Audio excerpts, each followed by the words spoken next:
사랑하는 여러분, 만약 당신이 가진 모든 것을 한순간에 잃고 이름도 얼굴도 낯선 땅으로 추방되어 언제 죽음이 찾아올지 모르는 하루하루를 그저 버텨내야 한다면 과연 그 삶을 감당할 수 있으실까요? 상상만으로도 숨이 막혀오는 이 질문이 바로 조선시대 선비들이 겪었던 유배의 혹독한 현실을 가장 적나라하게 보여주는 물음일 겁니다. 유배는 단순히 관직에서 물러나거나 외딴 곳으로 좌천되는 가벼운 형벌이 아니었습니다.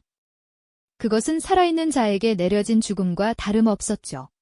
우리는 오늘 시간의 장막 너머 저편에 가려져 있던 선비들의 유배 생활을 다각도로 탐구하며 그들이 마주했던 물리적 고통, 정신적 시련, 그리고 사회적 단절의 진정한 의미를 찾아 떠나볼까 합니다.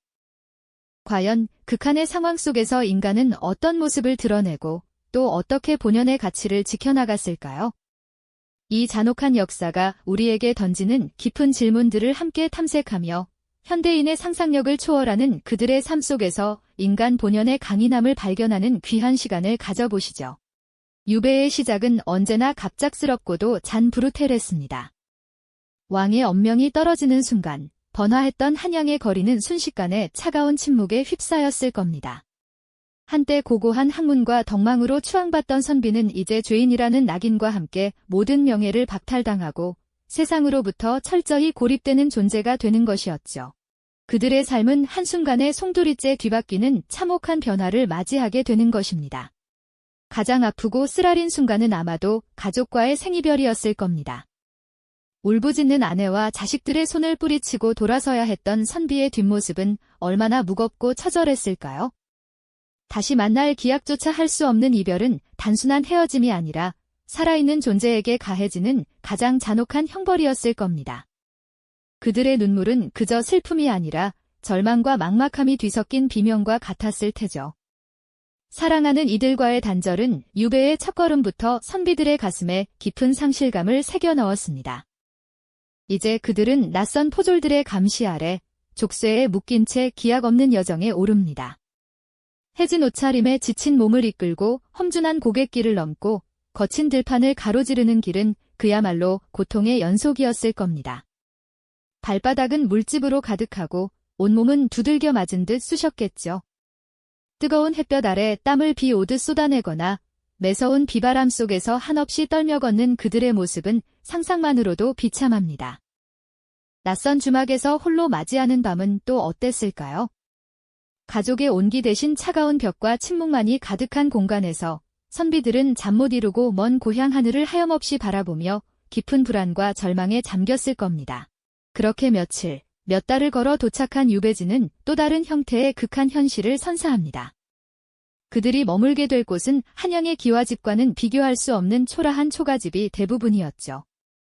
벽 틈새로 비바람이 스며들고 낡은 문은 삐걱거리는 소리를 내며 그들의 외로움을 더욱 부추겼을 겁니다. 식량은 턱없이 부족했고 낯선 기후와 풍토병은 그들의 연약한 몸을 끊임없이 위협했습니다.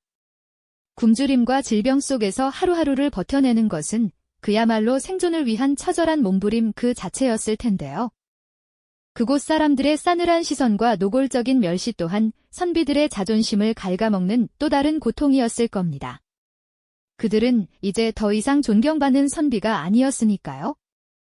낯선 땅, 낯선 사람들 속에서 모든 것을 빼앗긴 채 버텨야 했던 유배 생활의 서막은 이처럼 고통과 절망으로 점철되어 있었습니다.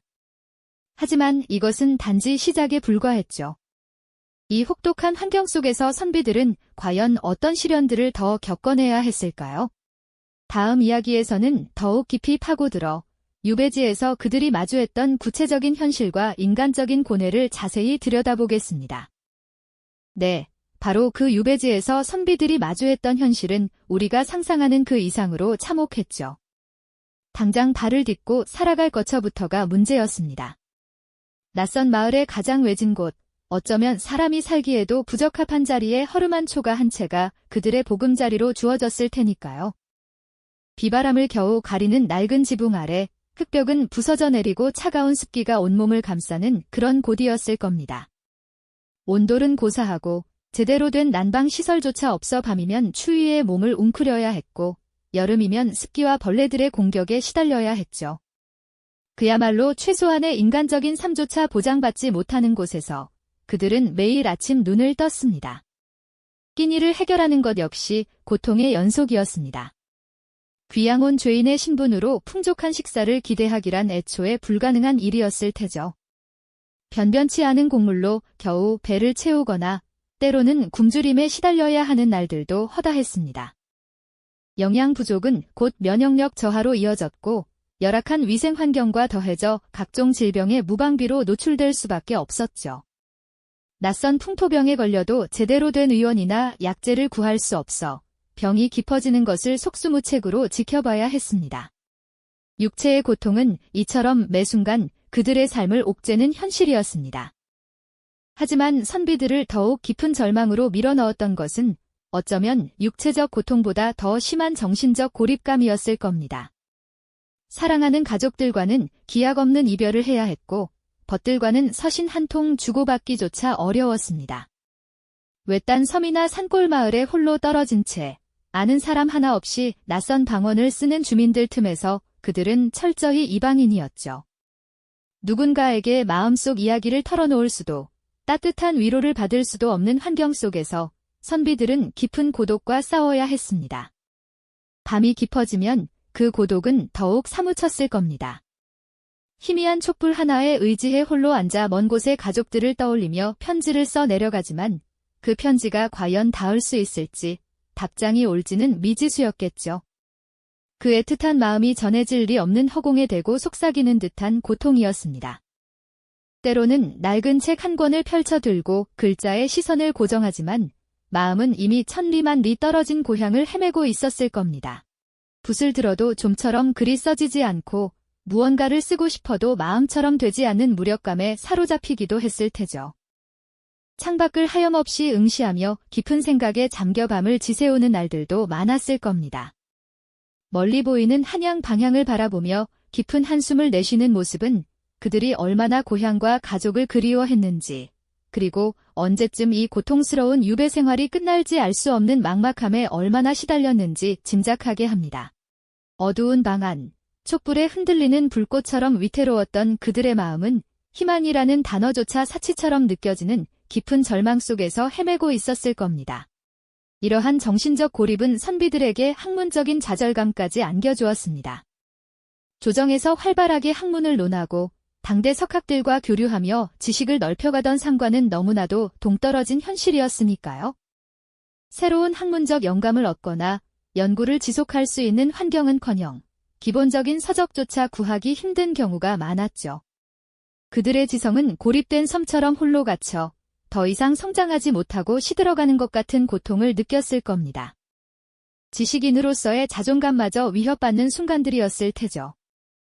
하지만 이 절망적인 상황 속에서도 어떤 선비들은 기적처럼 그들만의 방식으로 고통을 이겨내려 애썼습니다. 비록 육체는 묶여 있었지만 정신만큼은 자유롭게 두려 노력했죠.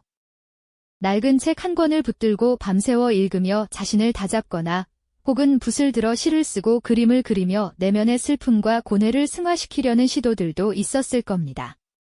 이처럼 유배는 선비들에게 단순한 형벌이 아니라 인간적인 한계와 마주하며 스스로를 돌아보고 삶의 진정한 의미를 찾아가는 혹독하면서도 의미 있는 과정이 되기도 했습니다. 그렇습니다. 유배가 단순히 몸만 묶는 형벌이 아니었듯 그 깊은 고통 속에서 피어난 정신의 승리는 더욱 빛나는 법이죠.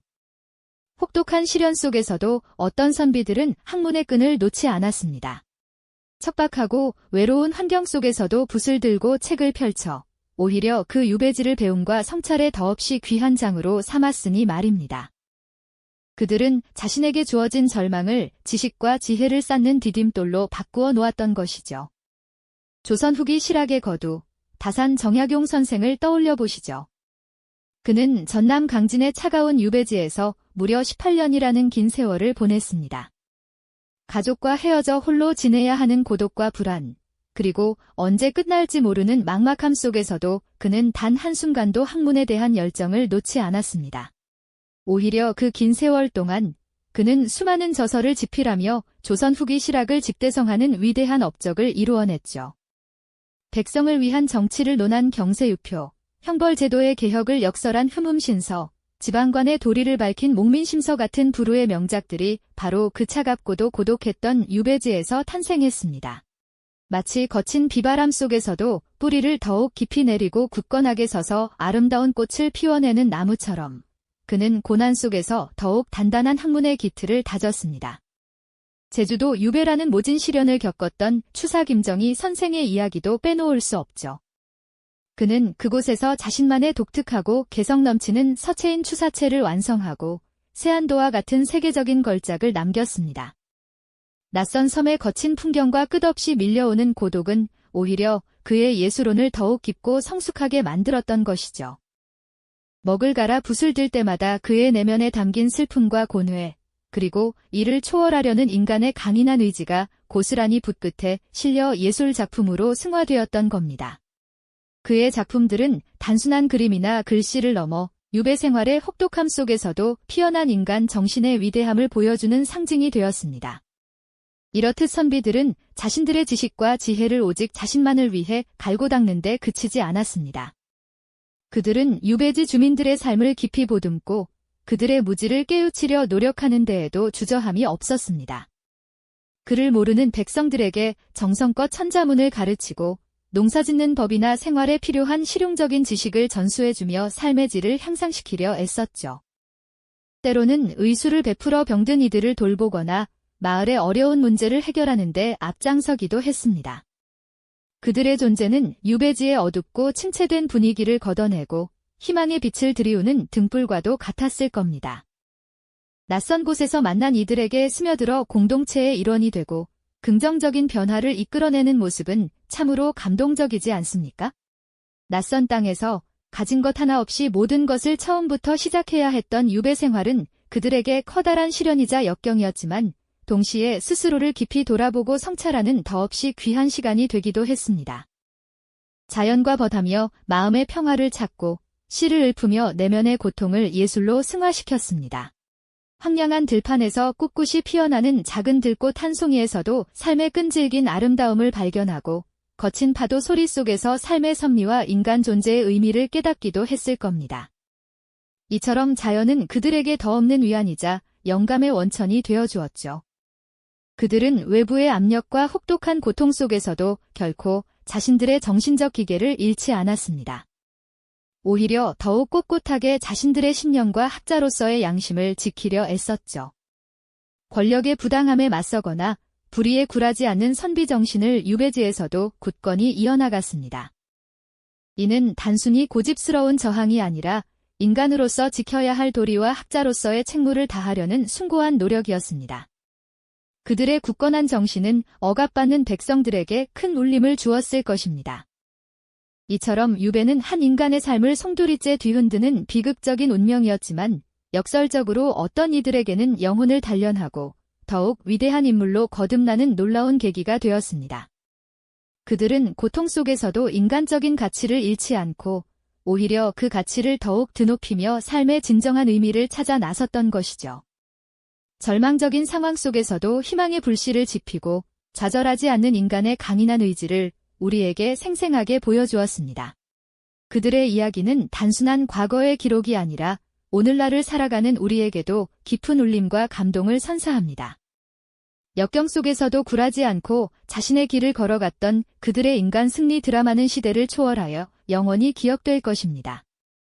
유배의 혹독한 현실 속에서도 어떤 선비들은 좌절 대신 새로운 길을 모색했죠.